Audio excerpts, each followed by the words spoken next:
Hello hi అండి. శిశి with కృషి YouTube ఛానల్కి రోజండి 3వ రోజు అండి వినాయకుడికి పూజ. పీటల మీద కూర్చుంటున్నారంటే మా ఫ్రెండ్ అండి.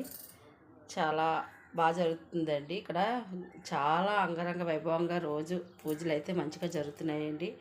మీరు కూడా వీడియో చూసి ఆనందపడతారనుకుంటున్నానండి. పూజ అయితేనండి స్టార్ట్ అవుతుంది. మాది కోడ్ వచ్చేసండి గ్రీన్ డ్రెస్ అండి. ఈరోజు గ్రీన్ శారీస్ పూజలోకి వచ్చిన వాళ్ళు ఏ శారీస్ అన్నా కట్టుకోవచ్చండి. ఓన్లీ పూజకి తర్వాత వచ్చిన వాళ్ళు అందరూ గ్రీన్ అండి.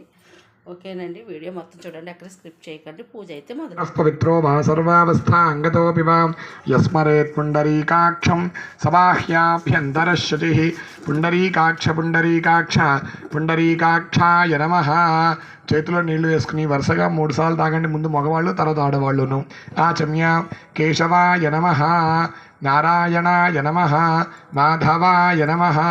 చేయగడుకోండి. తర్వాత గోవిందాయ నమః, విష్ణవే నమః, మధుసూదనాయ నమః, త్రివిక్రమాయ నమః, వామనాయ నమః, శ్రీధరాయ నమః, హృషీకేశాయ నమః, పద్మనాభాయ నమః, దామోదరాయ నమః, సంకర్షణాయ నమః, వాసుదేవాయ నమః, ప్రద్యుమ్నాయ నమః, నిరుద్ధాయ నమః, పురుషోత్తమాయ నమః, ధోక్షజాయ నమః, నారసింహాయ నమః, అచ్యుతాయ నమః, జనార్దనాయ నమః, ఉపేంద్రాయ నమః, హరయే నమః, శ్రీకృష్ణాయ నమః, శ్రీకృష్ణ పరబ్రహ్మణే నమో నమః. చేతిలో నీళ్లు ఆ తర్వాత 2 అక్షతలు వేయండి.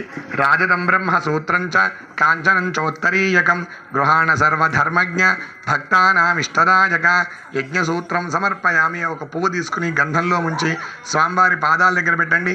చందనాగరు కర్పూర కస్తూరి కుంకుమాన్వితం విలేపనం సురశ్రేష్ఠ ప్రీత్యర్థం ప్రతిగృహ్యతాం దివ్యశ్రీ గంధం సమర్పయామి. ఆ తర్వాత అక్షతలు వేయండి. అక్షతాంధవళాన్ దివ్యాన్ శాలీయాన్ తండులాన్ శుభాన్ గృహాణ పరమానంద శంభుపుత్ర నమోస్తుతే. అక్షతాన్ సమర్పయామి. పుష్పమాల వేయండి. సుగంధీని చ పుష్పాణి జాజీ కుందముఖాని చ 21 పత్రాణి సంగృహాణ నమోస్తుతే. వరసిద్ధి వినాయక స్వామినే నమః. పుష్పమాలికాం శ్రేష్ఠాయ నమః, గజనాసికాయ నమః, కపిద్ధవలప్రియాయ నమః, గజముఖాయ నమః, సుప్రసన్నాయ నమః, సురాగ్రజాయ నమః, ఉమాపుత్రాయ నమః, స్కందాయ నమః, వినాయకాయ నమః. ఇప్పుడు డిన్నర్ అయితే మొదలవుతుందండి. పూజ అయిపోయాక డిన్నర్లో అయితేనండి పప్పు, సాంబారు, చట్నీ, రైసు, కర్రీ అండి. ఈ 4 అయితే పురమాయించారు. డైలీ అండి క్యాటరింగ్కే పురమాయించామండి. చూసారా, మొత్తం డిన్నర్కి అయితే మా కాలనీ అంతా కలిసి ఆనందంతో పూజ అయిపోయాక డిన్నర్ అయితే చేస్తామండి. చూడండి,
మొత్తం గేమ్స్ కాడ అయితే కూర్చున్నామండి. గేమ్స్ అయితే ఆడుతున్నామండి. జల్దీ 5 అయింది. చాలా బాగా అయితే జరిగిందండి. థర్డ్ డే పూజ కూడా మాకు బాగా నచ్చేసిందండి. ఇలా వినాయకుడు 7 డేస్ కూడా రోజు ఇలాంటి చాలా బాగా సెలబ్రేట్ చేసుకుంటాం. అయితే షేర్ చేసి లైక్ చేసి కరెక్ట్గా చేసుకోండి. ఓకేనండి, ప్లీజ్.